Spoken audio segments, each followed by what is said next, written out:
The envelope arrives on a Wednesday. Thin, 1 page. My brother's attorney's letterhead at the top. I read it standing in the doorway of my apartment, still in my coat, still holding my keys. 40 seconds to read it. I read it 3 times. Then I sit down on the floor. Not the couch, not the table, the floor. Because what that letter says about my father's will, the will my brother produced 6 days after our father died, is something I already suspected. But suspecting something and seeing it confirmed in a legal document are 2 entirely different things. My name is Sarah. I am 34 years old, and my brother Daniel has been planning this since before our father was in the ground. Let me take you back, not to the hospital, not to the funeral, to a Christmas morning when I was 11 and Daniel was 15, 2 bicycles under the tree. Mine was red, Daniel's was blue. My father had saved 6 months to buy them. Daniel looked at his bicycle, then he looked at mine. He said, "Sarah's is newer." My father said, "They're identical, Daniel." Daniel rode his bicycle into the street and didn't come back for 2 hours. That afternoon, he came to my room, sat on the edge of my bed. He said, "Dad loves you more. You know that, right?" I was 11. I said, "That's not true." He said, "It's fine. I've accepted it." He was 15 years old and he had already decided the story. The thing about a story you decide early is that you spend the rest of your life looking for evidence to confirm it. And if you look long enough, you find it, even if it isn't there. Our father Robert was 68 when he was diagnosed with early-stage Parkinson's. He was sharp, completely sharp. His hands shook slightly when he was tired, that was it. He still drove himself everywhere.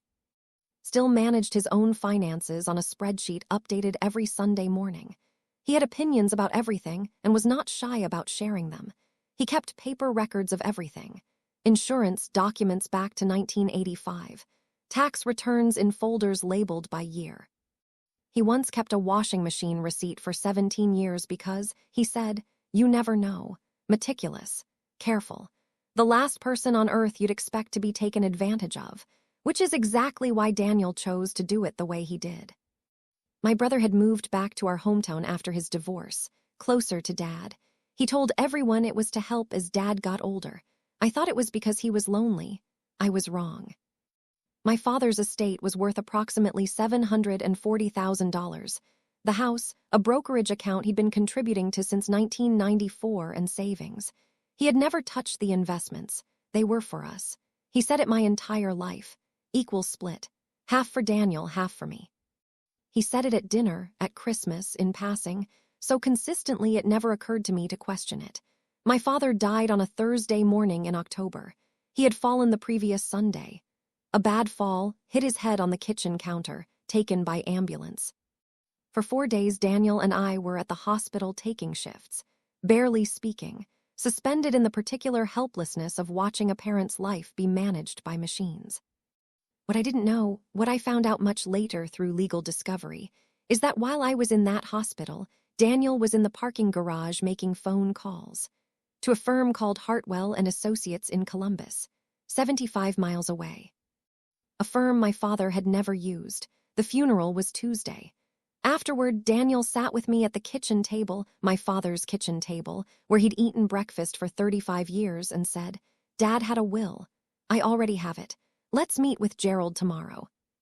Gerald Marsh had been my father's attorney for over 20 years. I thought, of course Daniel has it.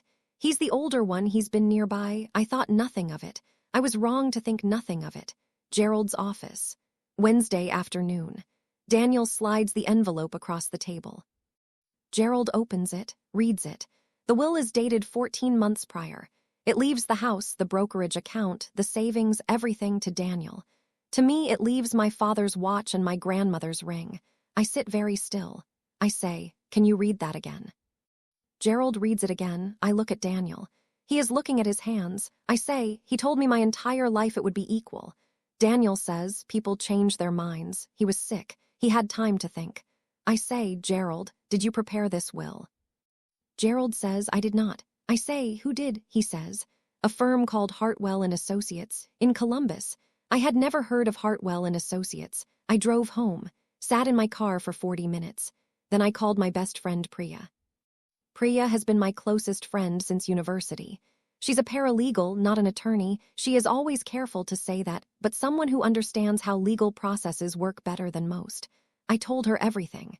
She was quiet for a moment. Then she said, "Sarah, the signature on this will, does it look right to you?" I hadn't thought about the signature. She told me, "Request a certified copy, go to your father's house, find every document he ever signed, lay them next to each other, look carefully." And she said, "Say nothing to Daniel." I did exactly that. My father's signature had not changed since he was in his 20s. The capital R in Robert had a distinctive loop. The final Y in Connolly swept upward at the end, rising, almost like a sentence that expected to continue. I found 12 documents with his original signature. I put the will in the center. I looked. The R was wrong. The loop wasn't there.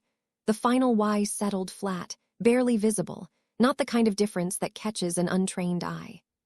But I had looked at that signature my entire life. I called Priya. I said, "The signature is wrong." She said, "Okay, here's what you do next." She told me to find a probate litigation attorney, someone with no connection to my father or Daniel, and to start writing down every conversation where my father had spoken about the estate, dates, locations, who was present. I thought immediately of Lou Peterson, a retired carpenter who had been my father's closest friend for 30 years. He had sat in the front row at the funeral and cried without making any sound. At Christmas dinner 2 years ago, he had been sitting right there when my father said, as clearly as I have ever heard him say anything, "When I go, everything gets split right down the middle. Half for Sarah, half for Daniel. I've never believed in favoring one child over another." I found a probate attorney named Helen Archer, 15 years of estate litigation, direct, precise, and not someone who wasted words. I sat in her office and told her everything. She said, "The signature is important but fragile. Parkinson's can alter handwriting. A defense attorney would argue that immediately." She said, "What we need is the origination. Who initiated this will? Who was in the room? What does the notary record show?" She filed a formal records request with Hartwell and Associates that same afternoon.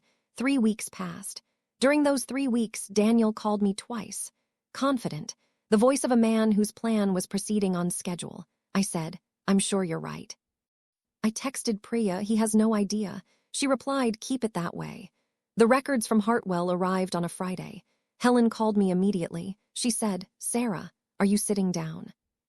The file showed that the will had been prepared at the request of Daniel Connolly, not Robert Connolly. Daniel had presented himself as holding power of attorney for his father. I said, "Daniel has a power of attorney." She said, "A limited medical power of attorney. Specifically for healthcare decisions. It explicitly does not extend to financial or estate matters." He had used a medical document to forge an estate document. Then she said, "The Hartwell building has a lobby security camera. The signing occurred 13 months and 23 days ago. Standard retention is 12 months, but I sent a legal hold notice immediately. The footage exists." She said, 4 days inside the window, 4 days. The footage arrived 17 days later through formal discovery. Helen called me into her office. She pressed play. Standard lobby security camera. Black and white, time-stamped. At 11:09 in the morning, the front door opens. A man walks in, tall, dark jacket. He walks to the reception desk, signs something, is led down the hallway. He is alone. No 68-year-old man with a slight tremor in his hands, no Robert Connolly. Just a tall man in a dark jacket. At 11:47, he walks back through the lobby, shakes the receptionist's hand, walks out. Alone when he arrives, alone when he leaves. I said, "Play it again." She played it again. I said, "That's Daniel." She said, "I know." The civil case resolved in 4 months. The forged will was invalidated. The estate distributed according to my father's 2013 will, the one Gerald had on record. Equal distribution. Everything split down the middle. The criminal case moved slower. Daniel was charged with fraud, forgery, and elder financial abuse. He pleaded not guilty. He hired a private attorney. At trial, against his attorney's advice, Daniel took the stand. He said he had accompanied his father to Columbus that day, that he had waited outside while his father signed, that the camera must have caught him before his father arrived. Then Helen stood up. She said, "Mr. Connolly, You drove your 67-year-old father with Parkinson's disease 75 miles to a firm he'd never used, for an appointment no one knew about, to sign a document that changed his estate plan entirely. And then you waited outside. Daniel said he wanted to do it alone. He was a private man. She said, in November, outside, for 38 minutes. She said, your father's vehicle was in his driveway that day, fully operational. He didn't need you to drive him anywhere. And the security camera, which a digital forensics expert has confirmed is accurate to within 2 seconds, shows only you entering that building. Your father does not appear at any timestamp. She paused. She said, the notary who stamped this will identify the man in that footage as the person who signed before her. She then looked at a photograph of your father. She said, and I quote her deposition, that is not the same person. Helen sat down. Lou Peterson testified the following day. He sat in the witness box completely still. He described 4 separate conversations with my father over 8 years in which my father had stated explicitly, equal distribution, always equal. He said, Robert Connolly was not a man who changed his mind without telling someone. If he had changed his mind about something this significant, he would have told me. He told me everything. Then he looked at Daniel. He said, he once told me, 3 weeks before he fell, that he thought Daniel was still looking for the shortcut. He said he hoped Daniel would find his way before it cost him something real. He paused. He said, it cost him everything real he had. The jury deliberated for 11 hours. Guilty on all 3 counts. 4 years in a state correctional facility. $60,000 in restitution. Permanently barred from acting as executor or trustee in any estate proceeding in the state of Ohio. His private attorney fees exceeded $90,000. His savings gone, his reputation in our hometown destroyed. After the verdict, Priya took me to dinner. She raised her glass. She said to Lou, and to a security camera with 1 extra month of storage. I raised mine. I said to Dad, who kept records of everything. We drank. She said, how do you feel? I thought about it for a long time. I said, I feel like I finally live in the same world as the truth. I visit my father's workshop sometimes. I unlock the garage, step inside. It smells the same. Sawdust and machine oil. The workbench exactly as he left it. Tools arranged in his system. A coffee mug on the shelf above, upside down, waiting. A half-finished birdhouse in the corner. He turned that mug upside down to dry and went inside and fell and never came back out. Lou finished the birdhouse. He built it from scraps in my father's workshop, wood my father had been saving for no particular reason. It sits on my balcony now. Small, solid, built to last. Lou told me once that the sign of a real craftsman is that they build for the piece after the one they're making. They think about the joint that will bear weight in 10 years. They sand the surface that will never be seen. They use the right material even when the cheaper one would look the same. My father was a craftsman, in every sense. He said many times that everything would be divided equally. He said it in front of people who remembered. He said it clearly to his daughter, to his best friend, over 35 years of dinners and workshop afternoons and Sunday morning spreadsheets. He never deviated. He said what he meant. He kept what he promised.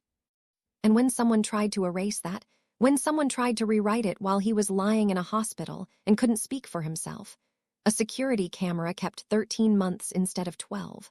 4 days inside a window that should have been closed. My father kept records of everything, even the things he didn't know he was keeping.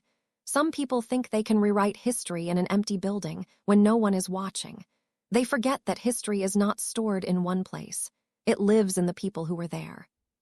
In the signatures on 40 years of documents, in a carpenter who knew what a man's word was worth, in a lobby camera that kept 1 extra month. The truth doesn't need to be fast. It only needs to be patient. And it was. Some promises were never meant to be kept, but my father's were, even from the other side of everything. If this reached you somewhere real, you already know where to find the next one.